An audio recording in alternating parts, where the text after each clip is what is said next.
Hi welcome to my kitchen. Hi friends. ಯಾವಾಗಲೂ ನಾವು ಹೊರಗಡೆಯಿಂದ ಕಬಾಬ್ ಪೌಡ್ರ್ ತೊಗೊಂಡು ಬಂದು ಕಬಾಬ್ ಮಾಡ್ಕೊಂಡು ತಿಂತೀವಿ. ಸೊ ಒಂದು ಸತಿ ಈ ಥರ ಒಂದು ಸತಿ ಕಬಾಬ್ ಮಾಡ್ಕೊಂಡು ತಿಂದರೆ ತುಂಬ ಚೆನ್ನಾಗಿರುತ್ತೆ. ಒಂದು ಸತಿ ಟ್ರೈ ಮಾಡಿ. ಅಂಗಡಿ ಪೌಡ್ರನ್ನ ತರೋದೇ ಇಲ್ಲ, ಯಾಕೆಂದರೆ ಅದು ಅಷ್ಟು ರುಚಿನೇ ಇರೋದಿಲ್ಲ ಫ್ರೆಂಡ್ಸ್. ಇದಂತೂ ತುಂಬ ರುಚಿಯಾಗಿತ್ತು, ತುಂಬಾ ಇಷ್ಟಪಡ್ತೀರ ಒಂದು ಸತಿ ಮಾಡಿ. ಎಷ್ಟು ಟೇಸ್ಟಿಯಾಗಿತ್ತು ಅಂದರೆ ಆ ಅಂಗಡಿ ಕಬಾಬ್ ಪೌಡ್ರು ಇರಲ್ಲ, ಕಾಲು ಭಾಗದಷ್ಟು ರುಚಿ ಕೊಡೋದಿಲ್ಲ, ಅಷ್ಟು ರುಚಿಯಾಗಿತ್ತು. ನಾನು ಮಿಕ್ಸಿ ಜಾರ್ಗೆ ಶುಂಠಿ ಬೆಳ್ಳುಳ್ಳಿ ಪೇಸ್ಟ್ನ 2 ಸ್ಪೂನ್ ಹಾಕೊತಾ ಇದ್ದೀನಿ. ಆಮೇಲೆ ಕರಿಬೇವು 2-3 ಕಡ್ಡಿಯಷ್ಟು ಕರಿಬೇವು, ಆಮೇಲೆ ಧನಿಯಾ ಪೌಡ್ರು ಒಂದು 2 ಸ್ಪೂನಷ್ಟು,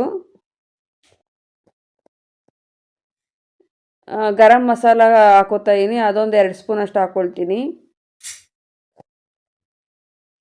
ಜೀರಿಗೆ ಒಂದು 2.5 ಸ್ಪೂನಷ್ಟು ಹಾಕ್ಕೊಳ್ತೀನಿ. ಆಮೇಲೆ ತುಂಬ ರುಚಿಯಾಗಿರುತ್ತೆ ಫ್ರೆಂಡ್ಸ್, ಒಂದು ಸತಿ ಟ್ರೈ ಮಾಡಿ. ನೀವು ಅಂಗಡಿ ಕಬಾಬ್ ಪೌಡ್ರು ಮರ್ತೇ ಬಿಡ್ತೀರಾ. ಒಂದು ಅರ್ಧ ಸ್ಪೂನಷ್ಟು ಖಾರ ಪೌಡರು, ಒಂದು 6-5 ಬ್ಯಾಡಗಿ ಮೆಣಸಿನ್ಕಾಯಿ ಹಾಕೋತಾ ಇದ್ದೀನಿ, ಬಣ್ಣಕ್ಕೆ ಮಾತ್ರ. ನಾನು ಇಲ್ಲಿ ಒಂದು 7 ಸ್ಪೂನಷ್ಟು ಮೊಸರು ಹಾಕೋತಾ ಇದ್ದೀನಿ, ಹುಳಿ ಮೊಸರು ಹಾಕೋಬೇಡಿ. ಆಮೇಲೆ ಕಲರ್ ತುಂಬ ಚೆನ್ನಾಗಿ ಕಲರ್ ಬೇಕು ಅಂದರೆ ಇನ್ನೊಂದು 4-5 ಬ್ಯಾಡಗಿ ಮೆಣಸಿನ್ಕಾಯಿ ಹಾಕ್ಕೊಳ್ಳಿ. ಆಮೇಲೆ ಸ್ವಲ್ಪ ಉಪ್ಪು ಹಾಕ್ಕೊಂಡು ಇದನ್ನು ನುಣ್ಣಗೆ ರುಬ್ಕೋತಾ ಇದ್ದೀನಿ. ಆಮೇಲೆ ನಾನಿಲ್ಲಿ 1.5 kg ಸ್ಕಿನ್ ಔಟ್ ಮಾಡಿಸಿರೋ ಅಂಥ ಬಾಯ್ಲರ್ ಕೋಳಿ ತೊಗೊಂಡಿದ್ದೀನಿ. ಇದಕ್ಕೆ ಕಡಲೆ ಹಸಿಟ್ಟು 2 ಸ್ಪೂನ್ ಹಾಕ್ಕೊಂಡಿದ್ದೀನಿ. ಕಾರ್ನ್ಫ್ಲೋರ್ ಹಾಕ್ಕೊಳ್ಳೇಬೇಕು, ಕಾರ್ನ್ಫ್ಲೋರು ಸ್ಕಿಪ್ ಮಾಡಬೇಡಿ. ಅದೇ 2 ಸ್ಪೂನ್ ಕಾರ್ನ್ಫ್ಲೋರ್ ಹಾಕ್ಕೊಂಡಿದ್ದೀನಿ ನಾನು. ಅಂಗಡಿಲೆಲ್ಲ ತುಂಬ ಸುಲಭವಾಗಿ ಸಿಗುತ್ತೆ ಫ್ರೆಂಡ್ಸ್. ಇದು 1 ಸ್ಪೂನಷ್ಟು ನಾನು ಅಕ್ಕಿ ಹಸಿಟ್ಟು ಹಾಕ್ಕೊಂಡಿದ್ದೀನಿ. ಸೊ ಇದನ್ನು ಚೆನ್ನಾಗಿ ಮಿಕ್ಸ್ ಮಾಡ್ಕೊಳ್ಳೋಣ. ಬಟ್ ಟೇಸ್ಟಿಗೆ ಮಾತ್ರ ನಾನು ಫುಲ್ ಗ್ಯಾರಂಟಿ ಕೊಡ್ತೀನಿ ಫ್ರೆಂಡ್ಸ್, ತುಂಬ ಅಂದರೆ ತುಂಬ ಚೆನ್ನಾಗಿರುತ್ತೆ.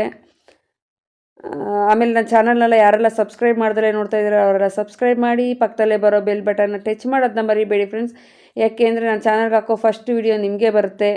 ಆಮೇಲೆ ಈ ರೆಸಿಪಿ ನಿಮ್ಗೆ ಇಷ್ಟ ಆದರೆ ಒಂದು ಲೈಕ್ ಕೊಡೋದನ್ನ ಮರಿಬೇಡಿ, ಯಾಕೆ ನೀವು ಕೊಡೋ ಲೈಕ್ನೇ ನಮಗೆ ಮತ್ತೆ ವೀಡಿಯೋಗಳು ಮಾಡೋಕ್ಕೆ ಸ್ಫೂರ್ತಿಯಾಗಿ ಸಿಗುತ್ತೆ. ಆಮೇಲೆ ನಾನು ಎಣ್ಣೆನ ಚೆನ್ನಾಗಿ ಕಾಯಿಸ್ಕೊಂಡು ಒಂದೊಂದೇ ಪೀಸ್ನ ನಾನು ಕಾದಿರೋ ಎಣ್ಣೆ ಒಳಗಡೆ ಹಾಕ್ಕೊಳ್ತಾ ಇದ್ದೀನಿ. ಆಮೇಲೆ ಫ್ರೆಂಡ್ಸ್ ಇದನ್ನೆಲ್ಲ ಹೇಗೆ ಬಂತು ಅಂತ ಟ್ರೈ ಮಾಡಿಬಿಟ್ಟು ಕಮೆಂಟಲ್ಲಿ ಹೇಳೋದನ್ನ ಮರಿಬೇಡಿ. ಆಮೇಲೆ ಫ್ರೆಂಡ್ಸು ರಿಲೇಟಿವ್ಸ್ಗೆಲ್ಲ ಶೇರ್ ಮಾಡಿ, ಯಾಕೆಂದರೆ ತುಂಬ ಚೆನ್ನಾಗಿರುತ್ತೆ. ಆಮೇಲೆ ನಾನು ತುಂಬ ಕಷ್ಟವಾಗಿ ಮಾಡೋ ಅಂಥ ರೆಸಿಪೀಸ್ನ ಏನೂ ಹೇಳ್ಕೊಡೋದಿಲ್ಲ, ಎಲ್ಲ ಈಸಿ ರೆಸಿಪೀಸ್ನೇ ಹೇಳ್ಕೊಡ್ತೀನಿ. ಮೊದಲನೇ ಸತಿ ಮಾಡೋರು ಸಹ ಆರಾಮಾಗಿ ಮಾಡ್ಬೋದು, ಅಷ್ಟು ಈಸಿಯಾಗಿರೋಂಥ ರೆಸಿಪೀಸ್ನ ತೋರಿಸ್ಕೊಡ್ತೀನಿ ಫ್ರೆಂಡ್ಸ್.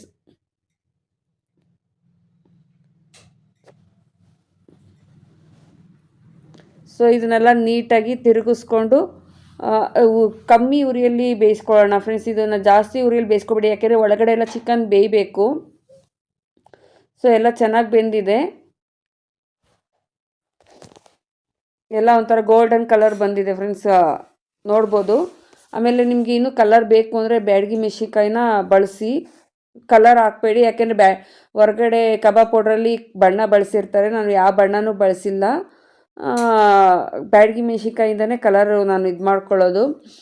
ಸೊ ರುಚಿಕರವಾದ ಕಬಾಬ್ ರೆಡಿಯಾಗಿದೆ, ಚಿಕನ್ ಕಬಾಬ್. ಒಂದು ಸತಿ ಟ್ರೈ ಮಾಡಿ ಹೇಗೆ ಬಂತು ಅಂತ ಹೇಳಿ.